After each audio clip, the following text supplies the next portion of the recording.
it's Halloween, this is perfect. December 26, 1980, Royal Air Force Base, Woodbridge, Bentwaters. It's a joint American-British base near the Rendlesham Forest in England, in Suffolk, in England. Day after Christmas, December 26, 1980. There's a United States Staff Sergeant, Air Force Staff Sergeant named Penniston. And Penniston is an air policeman. And he notices in Rendlesham Forest, outside the base, what he thinks is a plane that has crashed.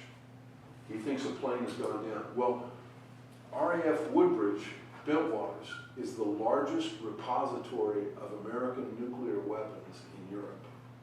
Security there is pretty high. This Sergeant Penniston thought that there was a plane had crashed. So he called the perimeter and said, I think a plane's gone down in the woods. I want to take a unit and go look. And they said, okay, wait for reinforcements. They sent reinforcements so that he wouldn't be missed. And he took one other air policeman and they went into the woods. And what they found was approximately a 12 by 15 foot glowing object. And as they got near it, there were all kinds of radio interference. And it was glowing with a grayish white, as he described it. And he said there was red and blue, but they weren't like red and blue lights. There was just red and blue there. And he couldn't describe it more. He said he felt it was shrouded, but he never explained what shrouded meant. He said later, many years later, in the late 90s, he said he touched it, but he didn't say that in 1980 in his report. They followed it through the woods because it wasn't touching. It was just gently moving through the woods around trees. And I don't remember how it disappeared, but it did disappear. The next day, there were sightings in different places around Rendlesham.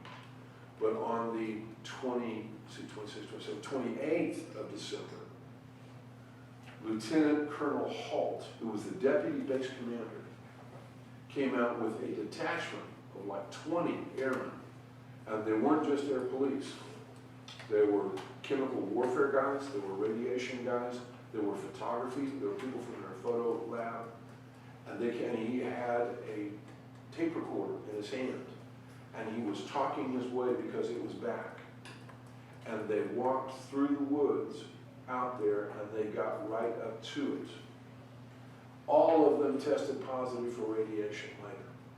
They found 3 prongs where something had rested there, like legs, down in the soft earth, and all of them were radioactive. As this thing split, it broke into a bunch of pieces in front of him. All of them, it wasn't just him, it was the 20 guys in the team. Came up above, went down below came above the trees, went down below the trees, came back together, and about the time it came back together, all of the animals around there, all of the livestock, went insane. Well, he reported all this. This is all documented. It all disappeared. The federal government just sucked it up, and it never happened until a few years ago when a Freedom of Information Act request got in. And then they got an official no comment. But he still has his tape recording, which he played for the media as he's walking through the woods facing whatever this is. And what really scared him is that's the largest repository of nuclear weapons in Europe. Another thing, real quickly. In 1944, Wheelus Air Force Base in Libya, outside Tripoli, was used as an attack base for southern Italy and Yugoslavia and Greece. B-24 bombers mostly, but toward the end of the war, P-38 fighters. So there was a launch, fighters went north to protect something, most of them came back, one of them was missing.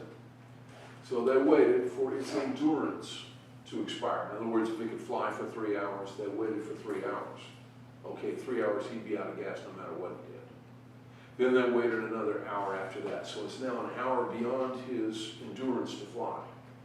Radar picks up one aircraft coming in on a direct heading for the Air Force Base. They waited, they didn't fire, they wanted to see what it was, and they picked him up. The P-38 is a very identifiable aircraft.